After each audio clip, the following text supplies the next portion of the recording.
কাইলৈ বহু প্ৰত্যাশিত এডিআৰই এক্সাম আৰু তাৰ কাৰণে ইতিমধ্যে আমি দেখিছোঁ যে সমগ্ৰ ৰাজ্যৰ সকলো পৰীক্ষাৰ্থীয়ে সম্পূৰ্ণৰূপে সাজু হৈছে কাইলৈ এডিআৰই এক্সামত বহিবৰ কাৰণে কেনেদৰে তেওঁলোকে প্ৰিপেৰেশ্যন চলাইছে তেওঁলোকৰ এইবাৰ পৰীক্ষা কেনেকুৱা হ'ব কি আশা কৰিছে যে স্বচ্ছ নিকাভাৱে চৰকাৰে নিযুক্তি দিয়াৰ যি পৰিকল্পনা এই পৰিকল্পনা ইতিমধ্যে চৰকাৰ কিমান দূৰ সফল হৈছে এই সকলোখিনি বিষয় জানিবৰ কাৰণে ইতিমধ্যে মই গোলাঘাট দেৱৰাজ ৰয় মহাবিদ্যালয়ৰ এইসকল ছাত্ৰ ছাত্ৰীৰ লগত আছোঁ ইয়াৰ প্ৰায় সংখ্যক ছাত্ৰ ছাত্ৰীয়ে ইতিমধ্যে এইবাৰ এডিআৰই এক্সামত অৱতীৰ্ণ হ'ব গতিকে মই কেইগৰাকীমান ছাত্ৰ ছাত্ৰীৰ ওচৰত আছোঁ মই প্ৰথমতে তোমাৰ ওচৰলৈ আহিছোঁ কাইলৈ এডিআৰই এক্সাম এটা নতুন এক্সামৰ সন্মুখীন হোৱা চাকৰি ক্ষেত্ৰত তৃতীয় বৰ্গৰ চাকৰিৰ কাৰণে প্ৰিপেৰেশ্যন কেনেকুৱা প্ৰিপেৰেশ্যন যি ধৰণে হ'ব লাগিছিল যেহেতু কলেজো চলি আছে সেই ধৰণে কৰিব পৰা নাই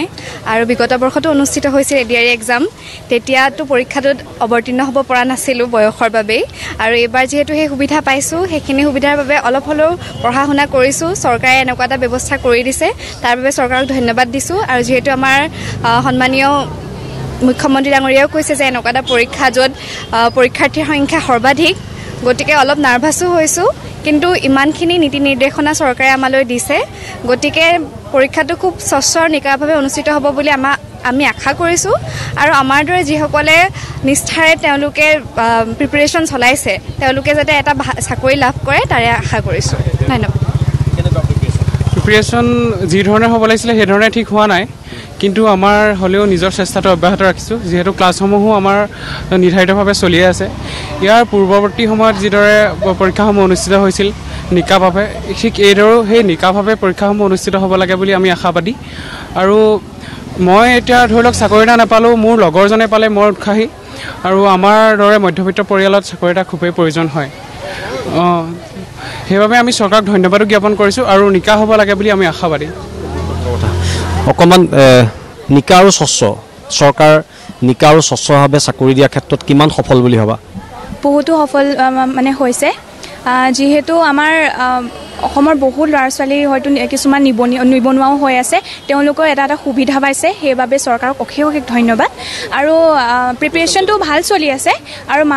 ল'ৰা ছোৱালীবোৰৰ এনথুজিয়াজম দেখি বহুতেই বেছি ভাল হৈছে আমি নিজৰো মানে এতিয়া পঢ়িবলৈ বেছিকৈ মন গৈছে যে আমি পঢ়িছোঁ পাম বা আমি নাপালেও আমাৰ লগৰ 10জনে পালেও আমাৰ মনটো ভাল লাগিব তো তাৰ বাবে অশেষ ধন্যবাদ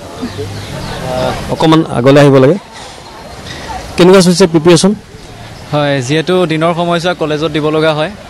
যিকণ আমি টাইম পাইছোঁ এডিআৰইৰ কাৰণে প্ৰিপেৰেশ্যন কৰিছোঁ বাকী ভাল হ'ব বুলি ভাবিছোঁ আগৰ ধৰণে নিকাকে যিটো যোৱাবাৰ পৰীক্ষাত অনুষ্ঠিত হৈ গ'ল নিকাকে হৈ যাওক যোগ্যজনে তেওঁৰ উপযুক্ত ফলাফল পাওক বাকী চৰকাৰে আৰু এটা নিউজ কৰা হৈছিলে যে মাৰ্কশ্বিটৰ ব্যৱস্থা কৰিব লাগে তেনেকুৱা ধৰণৰ যিবোৰ ছাত্ৰ ছাত্ৰীৰ সুবিধা হোৱাকৈ তেওঁলোক কাট অফ নিৰ্ধাৰণ কৰিব লাগে তেনেকুৱাবিলাক চৰকাৰে কৰক আৰু অলপ উচ্চ মানদণ্ডৰ পৰীক্ষাটো উচ্চ মানদণ্ডৰে অনুষ্ঠিত হওক যোগ্যজনে তেওঁৰ উপযুক্ত ফলাফল পাওক ইমান কাইলৈ যিহেতু পৰীক্ষা দিব লাগিব আশা আছেনে এবাৰ তাকে পৰীক্ষাৰ্থীৰ সংখ্যা যথেষ্ট বেছি তথাপিতো নিজৰ উদ্যমেৰে চেষ্টা কৰিছোঁ বাকী ভাল হ'ব লাগে কাইলৈ এক্সাম হ'লেই মহাবিদ্যালয়ৰ পৰীক্ষাসমূহ যিহেতু অনুষ্ঠিত হৈছে তাৰ বাবে এডিআৰইৰ কাৰণে ইমান বেছি প্ৰিপেৰেশ্যন চলাব পৰা নাই তাৰ মাজতে তথাপিও চেষ্টা কৰিছোঁ কি হয় দেখা যাব আৰু চৰকাৰক এটাই অনুৰোধ যাতে যোৱা বছৰ যিহেতু সকলো ধৰণৰ নিকা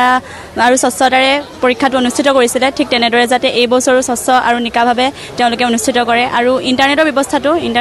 ব্যৱস্থাটো যিহেতু কাটি দিয়া হয় ছাত্ৰ ছাত্ৰীসকলেও সেইটো নিকা আৰু স্বচ্ছতাটো বজাই ৰখা মানি লোৱা উচিত যিহেতু তেওঁলোকেও এটা প্ৰক্ৰিয়াৰ মাজেদি চৰকাৰে পৰীক্ষা অনুষ্ঠিত কৰিছে গতিকে তেওঁলোকেও সেইটো মানি লোৱা উচিত সকলোৱে আমিও চৰকাৰক মানে সহায় কৰিম তেওঁলোকেও আমাক সহায় কৰা উচিত গুৰুত্বপূৰ্ণ কথা ইতিমধ্যে আমি কেইগৰাকীমান পৰীক্ষাৰ্থীৰ মনৰ কথা জানিলোঁ আৰু সকলোৱে আশা কৰিছে যে বৰ্তমানৰ চৰকাৰখনে স্বচ্ছ নিকাভাৱে নিযুক্তি দিয়াৰ ক্ষেত্ৰত সফল হৈছে